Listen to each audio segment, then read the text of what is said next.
Stop thinking moon missions are about science. They are not, they are about control. Buried under the lunar dust is helium-3, a fuel so powerful that it could make the oil irrelevant. And right now, the world's biggest power are quietly positioning themselves to own it. This isn't an exploration. This is an energy coup. 384,000 kilometers above their head. This is StraightX.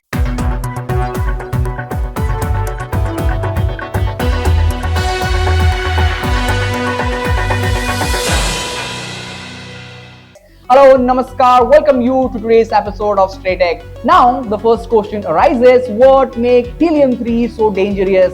Where helium-3 is a rare isotope. On Earth, it is almost non-existent. But on Moon, billions of years of solar wind have embedded into lunar soil. The scientists estimate that Moon may contain over 1 million tons of helium-3. Now, why does that matter? Because helium-3 is considered as one of the cleanest potential fuels for nuclear fusion, the same reaction that powers Sun. Unlike today, the nuclear reactors, no long-lived radio waste, no meltdown scenario, a minimal neutral radiation. Now, some projections suggest that 25 tons of helium-3 could power a major industrial nation for a year. At future energy prices, it could easily enter a $1 trillion range. This is not just fuel, this is the strategic dominance. Well, the race are already underway. China National Space Administration has publicly discussed helium-3 in its long-term lunar ambition. Well, India, through its Indian Space Research Organization, demonstrated the precision landing near the lunar south pole with Chandrayaan-3, a region believed to hold the valuable resources, while the United States, via NASA and its Artemis program, is building a framework for sustained lunar presence, not just visit but infrastructure. There is no longer a symbolic space exploration, it is supply chain positioning. Well, here's the reality. We still do not have a commercial helium-3 fusion reactors.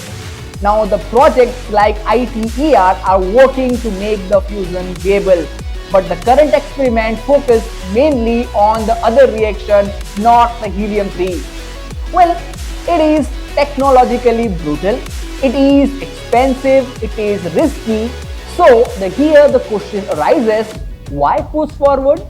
Because the first nation to master the lunar extraction won't control helium-3, it will control space logistics, deep space fuel production, and permanent off-Earth infrastructure, and that changes almost everything. Now, if helium-3 becomes commercially viable, oil geopolitics will collapse, energy dependency shift, traditional energy superpower loses average. The moon becomes the next strategic high ground, the Persian Gulf of space, and whoever plants an industrial route, their first may shape the global power order for the next century. This isn't about rockets, it's about replacing the global energy hierarchy. Helium-3 is a leverage, and it is the silent positioning has already begun. And who will own it first will control the power. This is StraightX, where the power are decoded before they reshape the world. Well, that's all from today's analysis. I will be back with another episode. Till then, just watch StraightX.